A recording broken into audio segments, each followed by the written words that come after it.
Good morning, everyone, and welcome to Science Lunch, the weekly program where we explore a scientific topic with an expert. Today, I've invited NASA scientist Dr. Susan Kubota to discuss some of the space program's current projects. Dr. Kubota, a lot of us remember those exciting images like the first moonwalk, but today many members of the public are asking whether the space program is still worth the money that we spend on it. Can you give us your response to that? Sure.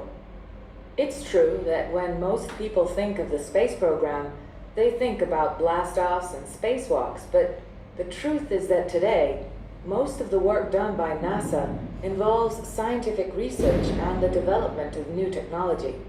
In fact, many products that are familiar to us today, from motorcycle helmets to running shoes, had their origins in the space program. We are continuing to push scientific progress forward with new projects. The results of these projects will make a difference in the lives of ordinary people. So, it is important that the government and the public continue to support the work of NASA as well as the space programs in other countries. I think it is worthwhile to point out another change that many people who have not followed the space program recently may not know about. Today, a lot of the money for our research and development is private. At NASA, we have developed partnerships with many private companies to make these exciting developments available to everyone. We don't just rely on public funds. Great! Maybe you can give us a couple of examples to help our listeners understand. I would be happy to. Let me give you 2 examples of projects we are working on right now. The first one is already saving lives. Many of your listeners have probably heard about solar energy. This is a renewable source of energy that is created when the atoms in certain materials emit electrons as they absorb sunlight. We can capture those electrons to produce electricity.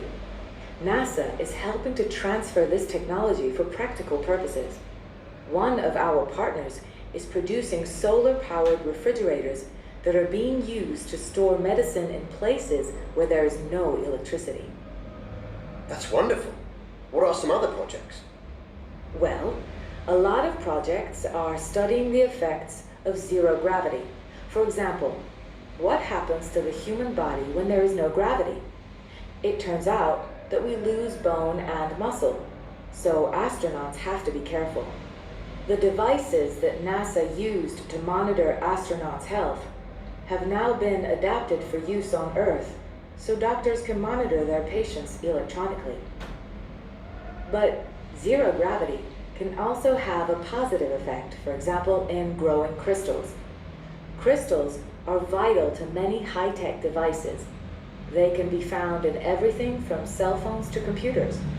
However, if the crystals have a lot of flaws, these devices won't work, and it is difficult to grow perfect crystals on Earth. Fortunately, crystals grow really well in space. We are using this knowledge to improve the electronic devices that we use on Earth. These are just a couple of the really important and practical projects that have come out of the space program. There are lots of others, too many to discuss in this short time. But you can see that they are not just about theoretical physics. They are helping solve real problems for people all over the world. This has been really fascinating. Thanks for sharing this with us. I am sure that our listeners have learned a lot.